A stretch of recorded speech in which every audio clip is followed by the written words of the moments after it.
பஹல்காம் தாக்குதல் ஒட்டுமொத்தமா பாகிஸ்தானோட வரலாற்றையே மாத்தி விட்டுருச்சு. காரணம் என்ன அப்டின்னா, இந்தியாவுக்கு எதிரா யுத்தங்கள் செய்ய முடியல அப்படின்னு தெளிவா தீவிரவாதிகள அனுப்புனா போதும்.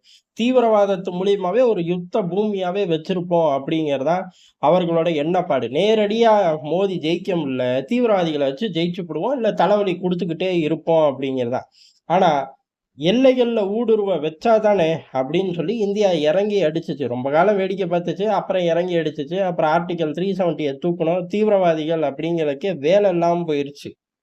இருந்தாலும் வளர்ச்சி பாதைய தடுக்கணும் அப்படின்னா, ஆட்டோமேட்டிக்கா தீவிரவாத செயல்கள் 1 நடந்தா போதும். வருஷத்துக்கு 1 நடந்தா போதும். அந்த நாடு, அந்த பகுதி வளர்ச்சி அடையவே முடியாது.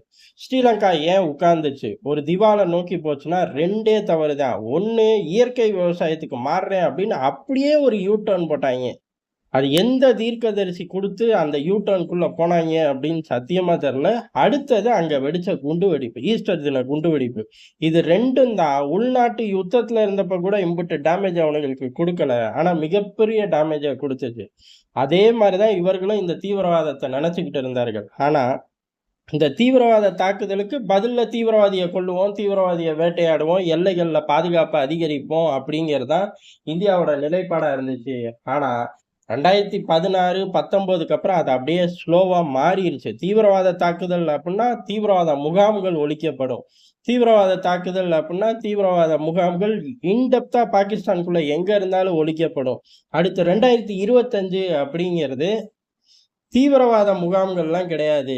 ஒட்டுமொத்தமா பாகிஸ்தானோட ராணுவ பேஸ்கள நோக்கியே தாக்க ஆரம்பிச்சுருவோம் அப்படின்னு சொல்லி கிளியரா எடுத்து குடுத்தோம். இந்த 3 விவகாரம் அதாவது 2016ல நம்ம உடைச்சு எறிஞ்சதும், 2019ல உடைச்சு எறிஞ்சப்ப பாகிஸ்தான் சொன்னது ஒண்ணே ஒண்ணு தான். நாங்க அணு ஆயுத நாடு அப்படின்னு. அவன் சொன்ன உடனே 1 டசன் நாடுகள் இறங்கும். அணு ஆயுதம் உள்ள 2 நாடுகள் மோதிக்க கூடாது அப்படின்னு சொல்லிருவாய்ங்க. அப்பல்லாம் இந்த 2016, 19 காலகட்டங்கள்ல நம்ம திருப்பி அடிச்சப்ப பெருசா இந்த அணு ஆயுதத்த கொண்டு வந்து தான் முன்னாடி வச்சான் பாகிஸ்தான். உடனடியாக 1 டசன் இருக்கிற நாடுகள் மோதிக்க கூடாது அப்படின்னாய்ங்க. ஆனா இப்ப 2025ல இந்தியா பஹல்காம் தாக்குதலுக்கு பதில் தாக்குதல். அதுவும் 9 இலக்கு தீவிரவாத இலக்குகள். பதிலுக்கு பாகிஸ்தான் தொடும்போது ஆட்டோமேட்டிக்கா பேஸ்கள தொடுறோம். எது ராணுவ ரீதியான தாக்குதல தொடுறோம்.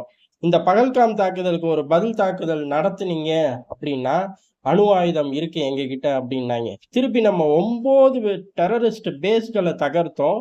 இன் டெப்த் பாகிஸ்தானுக்குள்ள. அப்பயும் மிரட்டுனாய்ங்க. அணு ஆயுதம் இருக்கு எங்ககிட்ட அப்படின்னு. நம்ம பதிலே குடுக்கல. அதுக்கடுத்து ராணுவ பேஸ்கள தாக்குனோம். அப்பவும் அணு ஆயுதம் இருக்கு அப்டின்னாய்ங்க. அணு ஆயுதம் எப்பயும் உன்கிட்ட இருக்கும். உபயோகிக்க முடியுமா? அப்படிங்கிற ஒரு $1,000,000 கேள்விக்கு விடை தெரிஞ்சிருச்சு. உபயோகிக்க முடியாது அப்படின்னு. ஏன் அப்டின்னா, இந்தியாவுக்கு எதிரா அணு ஆயுதத்த பயன்படுத்தும்போது, இந்தியாவும் திருப்பி அணு ஆயுதத்த பயன்படுத்தும். பாகிஸ்தான் அப்படின்னு ஒண்ணு இருந்துச்சு அப்படின்னு சொல்லி தான் வரலாற்றுல எழுதணும்.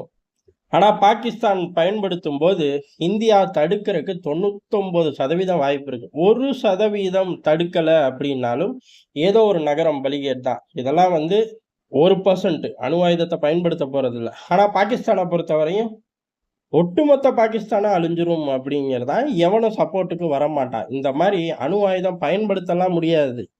வச்சிருந்தா அடி மெல்லமா விழுகும் அப்படின்னு வேணா சொல்லிக்கலாம். அதனால அணு ஆயுதத்த காட்டி பாகிஸ்தான் குடுத்த பூச்சாண்டிகள் அப்படிங்கிறது முடிவுக்கு கட்டப்பட்டுருச்சு. இந்த பூச்சாண்டித்தனம் அப்படிங்கிறது பாகிஸ்தான் பிச்சை வாங்குறதுலயும் ரிஃப்ளெக்ட் ஆகும். காரணம் பாகிஸ்தானோட அணு ஆயுதம், பாகிஸ்தான் அணு ஆயுதம்னு சொன்னதே கிடையாது. அது ஒட்டுமொத்த இஸ்லாமிய நாடுகளுக்கு சொந்தமான அணு ஆயுதம் அப்படின்னு தான் சொல்லுவேன். ஆனா உண்மை அதுவா அப்படின்னு கேட்டா உண்மை அது கிடையாது. இவன் அணு ஆயுதத்தையே பிச்சை எடுத்து தான் உருவாக்குனான். காரணம் அணு ஆயுதத்த டெக்னாலஜி அப்படிங்கிறத அய்யூப் கான் ஐரோப்பால இருந்து திருடிட்டு வந்தான். இது விரிவா நம்மளே பல நேரங்கள்ல குட்டி குட்டி கதையா பார்த்திருக்கோம். அந்த டெக்னாலஜி திருடிட்டு வந்தாச்சு. ஆனா ஃபண்டிங் எங்க இருந்து கிடைக்குது அப்படின்னு பார்த்தா, கடாஃபி கிட்ட தான் பாகிஸ்தானோட அன்றைய கால அரசாங்கம் போய் நிக்குது. போய் நிக்கும்போது என்ன சொல்றார்கள், இத கண்டுபிடிக்கிறதுக்கான ஏற்பாடுல இருக்கோம். நீங்க ஃபண்டிங் பண்ணுங்க. லிபியாவுக்கும் அதோட டெக்னாலஜியை டிரான்ஸ்ஃபர் பண்ணப்படும். லிபியாவும் அணு ஆயுத நாடா மாற்றப்படும் அப்படின்னு தான் சொன்னார்கள். கடாஃபி பெரிய அளவில் ஃபண்டை பாகிஸ்தானுக்குள்ளே இறக்குனாரு. இறக்குனது மட்டும் கிடையாது, லிபியாவை சேர்ந்த விஞ்ஞானிகள் 1 டஜன் கூட்டத்தையும் இறக்குனாரு. ஆனால் அந்த கூட்டத்தை ரொம்ப ஸ்மார்ட்டாக ஓரமாக நிற்க வச்சார்களே தவிர அவர்களுக்கு எந்த ரகசியமும் தெரியாமல் பாகிஸ்தான் பார்த்துக்கிச்சு. ஒட்டுமொத்த இஸ்லாமியர்களுக்கு சொந்தம் அப்படின்னா டெக்னாலஜியை கொடுத்துருக்கலாமே. காசு போட்டதே அவன் தானே, திருடிட்டு வந்த திருடன் தானே நீனு. அப்ப இது பொய் அப்படிங்கிறது அன்னைக்கே தெரிஞ்ச விஷயம். இருந்தாலும் இவன் சொல்லுவான், எல்லா பேரும் பேசாம மண்டையாட்டிக்கிட்டு இருப்பாங்களோ என்னவோ, இல்லை மனசுக்குள்ளேயே இந்த சம்பவங்களை நினைச்சு பார்த்து திட்டிக்குவார்களோ என்னமோ. அவங்கள போய் கேட்டாதான் தெரியும். ஆனா நீ கொடுத்தாலும் உபயோகிக்க முடியாதுடா அப்படின்னு இப்ப இந்தியா ப்ரூவ் பண்ணிருச்சு. இது ஏறக்குறைய ஒட்டுமொத்த உலகத்துக்கும் மைலேஜ். இந்தியா இறங்கி அடிச்சது. இந்த பாகிஸ்தானோட அணு ஆயுத பூச்சாண்டிகள் அப்படிங்கிறது உருப்புற போறதே கிடையாது.